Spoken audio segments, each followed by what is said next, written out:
ماہ سیام رمضان المبارک اپنی تمام توانائیوں کے ساتھ جلوہ ساماں ہوا، نور بانٹتا ہوا، اجالے بکھیرتا ہوا ہم سے رخصت ہوا۔ اللہ جل شانہ نے اس ماہ منور میں ہمیں جن توفیقات سے مالا مال کیا، نیکی، تقوی اور دیگر امور خیر کی سعادت ہمارا مقسوم ہوئی، تو ہم اللہ کی بارگاہ میں یہ دعا کریں کہ ماہ سیام گزرنے کے بعد بھی وہ اعمال خیر ہماری زندگی کا حصہ رہیں۔ کہیں ایسا نہ ہو کہ جو محنت سے، فاقہ کشی سے، راتوں کے قیام سے، غد بصر سے اور دیگر اعمال خیر سے ہم نے برکات پائیں، وہ ماہ سیام کے گزرنے کے بعد ہم گواہ بیٹھیں۔ قرآن مجید نے اس عورت کی مثال بیان کی ہے جس کا توازن عقلی ٹھیک نہیں تھا اور سارا دن چرخہ کاٹتی رہتی اور شام کو اپنے ہاتھ سے کاتا ہوا سوت ریزہ ریزہ کر دیتی۔ فرمایا تم اس عورت کی طرح نہ ہو جانا، اپنی محنت کو ضائع ہونے سے بچانے کی آرزو اور تمنا یہ ہمارے سینے میں موجود ہونی چاہیے۔ تو ہر وقت یہ دھڑکا، یہ ڈر، یہ فکر لگی رہے کہ میں جو خیر کی راہ پہ ہوں وہ مجھے میسر رہے، وہ مجھے نصیب رہے۔ جس کے 2 دن برابر ہو گئے وہ ہلاک ہو گیا۔ ہر آنے والا دن گزرے ہوئے دن سے بہتر ہونا چاہیے۔ اگر برابر ہیں تو ہلاکت ہے، اور اگر کسی کا گزرا ہوا دن بہتر ہے اور بعد والا دن اس سے بدتر ہو گیا، وہ تو پھر کچھ نہ حاصل کر پایا۔ تو رمضان المبارک کے اندر ہمیں جو برکات حاصل ہوئیں، ہمیں جو نور ملا، ہمیں جو اجالے حاصل ہوئے، ہم اپنا محاسبہ کریں کہ کیا وہ ہمیں اب بھی میسر ہیں، یا یہ کہ آج ہم دوبارہ اسی زندگی کی طرف پلٹ کے آگے ہیں۔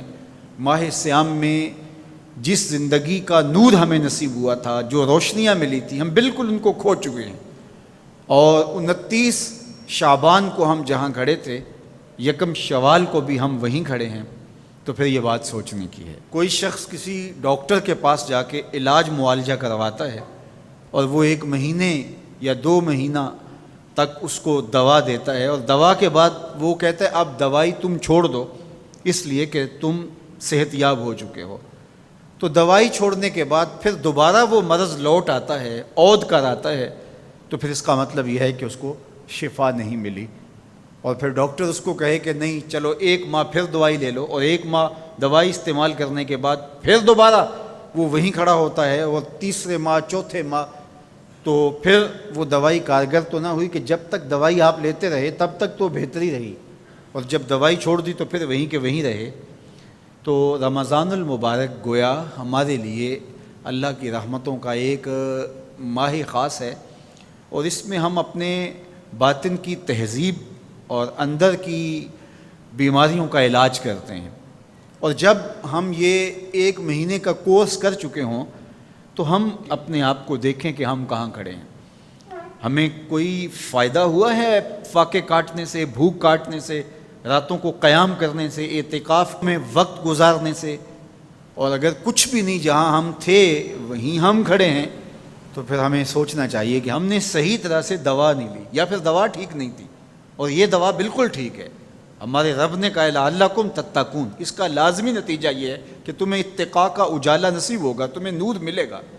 تو پھر ہم سے کوئی کوتاہی ہوگی، ہم سے کوئی غلطی ہوگی، اس لیے ہم اللہ کی بارگاہ میں عرض گزار ہوں کہ مالک جو تم نے ہمیں نور عطا کیا ہے، جو روشنی دی ہے، وہ اجالے کہیں بجھنے نہ پائیں۔ اور وہ کیا ہے؟ وہ نور ہدایت کا نور تھا۔ تو اہل ایمان یہ دعا کرتے ہیں، ربنا لا تزغ قلوبنا بعد اذ ہدیتنا، اے اللہ ہمارے دلوں کو سیدھا کر دینے کے بعد دوبارہ ٹیڑھا نہ کرنا۔ وَهَبْ لَنَا مِن لَّدُنْكَ رَحْمَةً، اور اپنی جناب سے ہمیں مزید رحمتیں عطا کرنا۔ اِنَّكَ أَنْتَ الْوَهَّابُ، تیری شان یہ ہے کہ تو وہاب ہے، کسی محنت کے بغیر تو بندے کو عطا کرتا ہے، بغیر مزد تو عطا کرنے کی عادت رکھتا ہے۔ تو مالک ہم تیرے حضور حاضر ہوئے تو ہمارے اوپر کرم نوازیاں کرنا، اور وہ جو ہدایت تو نے ہمیں عطا کی ہے اس پر ہمیں گامزن رکھنا، اور ہمیں دوبارہ اندھیروں، ظلمتوں اور گمراہیوں میں نہ دھکیل دینا، بلکہ ہمیں اس ہدایت کی راہ پہ گامزن رکھنا۔